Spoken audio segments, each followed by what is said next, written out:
আরজিকর ঘটনা নিয়ে এবার গ্রামের মহিলারাও পথে নামল দোষীদের শাস্তির দাবিতে।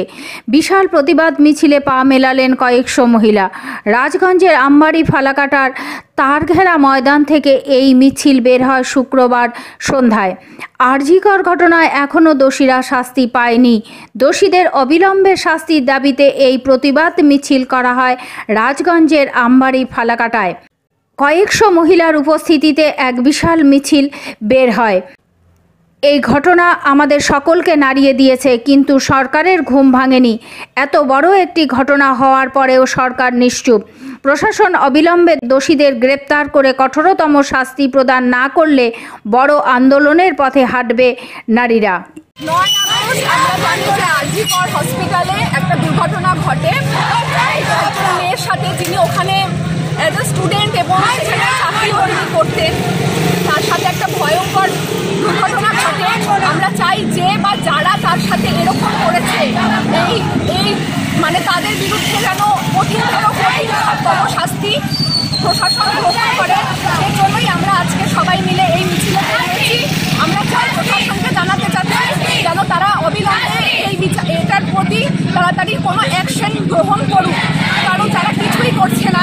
এতদিন হয়ে গেল তারা চুপ করে বসে আছে। এত সত্ত্বেও তারা খুনিদেরকে ধরতে পারছে না, তাদেরকে কোনো শাস্তি দিচ্ছে না। এতদিন হলে তো এভাবে মুশকিল হয়ে যাবে। আমাদের মতো সাধারণ মেয়েদের রাস্তাঘাটে চলাফেরা, কাজ করা, নিজেদের পায়ে স্বাধীনভাবে চলাফেরা করা, বেঁচে থাকাটা মুশকিল হয়ে যাবে যদি প্রশাসন কোনো অ্যাকশন না নেয়। এর বিরুদ্ধে অ্যাকশন নিলে ওই সব যাদের মাথায় এসব নোংরা কাজকর্ম করার চিন্তা ভাবনা আসবে, তারা এসব বন্ধ করে দেবে ভয়ে।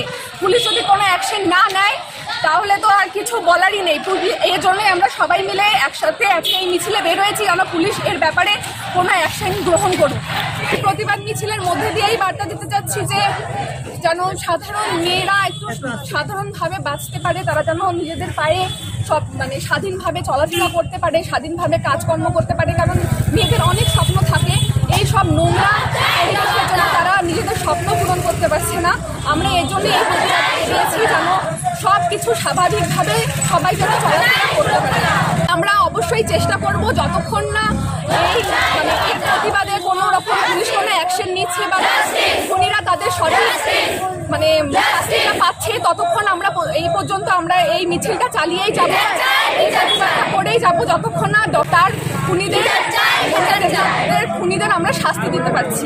আরজিকরের পরিস্থিতি, এই অরাজক পরিস্থিতি পশ্চিমবঙ্গের সাধারণ মানুষ মেনে নিতে পারছে, তার বিরুদ্ধে প্রতিবাদ একটা অরাজকতা সৃষ্টি করলো। সেই অরাজকতাকে ঢাকার জন্য আবার সেই আরজিকরের সুনাম আরজিকরে ওইভাবে করে পরিকল্পিতভাবে আক্রমণ করলো। যারা হচ্ছে প্রকৃত দোষী তাদেরকে কেন প্রশাসন আড়াল করতে চাই, সেটাই তো আমাদের প্রশ্ন। আমরা চাইছি প্রকৃত দোষীদের সঙ্গে প্রশাসন সরকারের কি সম্পর্ক। একটা সরকারের কাছে থেকে সাধারণ মানুষ চাইবে যারা প্রকৃত দোষী তাদেরকে গ্রেপ্তার করে তাদেরকে উপযুক্ত হচ্ছে শাস্তি দেবে না। সেখানে আমরা দেখতে পাচ্ছি, সাধারণ মানুষ দেখতে পাচ্ছে যে প্রকৃত দোষীদের আড়াল করার একটা সুপরিকল্পিত প্রয়াস নেওয়া হচ্ছে। এটা কেন?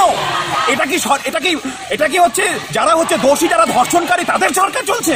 মোটেও আমরা মনে করি এর বিরুদ্ধে হচ্ছে দল মত নির্বিশেষে সকলের রাস্তায় নেমেছে। এর বিরুদ্ধে প্রতিবাদ হওয়া উচিত।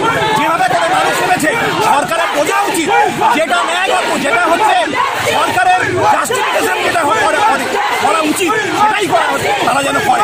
তারা এইভাবে করে ধর্ষকদের আড়াল করতে পারে না, এইভাবে করে কোনো কিছু লুকাতে পারবে না। পশ্চিমবঙ্গের মানুষ তো বোকা নয়, বারবার বোকা হচ্ছে। এবার মানুষ জেগেছে, এর বিরুদ্ধে প্রতিবাদ মানুষের যে স্বতঃস্ফূর্ততা আপনারা দেখছেন, এটা শুধুমাত্র নমুনা মাত্র।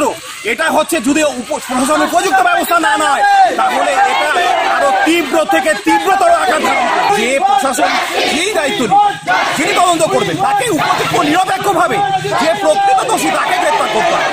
আমাদের পরিষ্কার দাবি, সুস্পষ্ট দাবি যে তাদেরকে আড়াল করে একমাত্র সিভিককে একটা বহির্বাধা করা হবে, এটা আমরা চাইছি না। প্রকৃত দোষীদের অবিলম্বে হচ্ছে গ্রেপ্তার করতে হবে। এখানে কোনো শাক দিয়ে মাছ ঢাকার মতন করে যদি তদন্ত হয় তাহলে আমরা কিন্তু সেটা মেনে নিতে পারবো না। আমরা চাইছি প্রকৃত তদন্ত করে যাতে করে দোষী হচ্ছে উপযুক্ত শাস্তি পায়, তার ব্যবস্থা করে।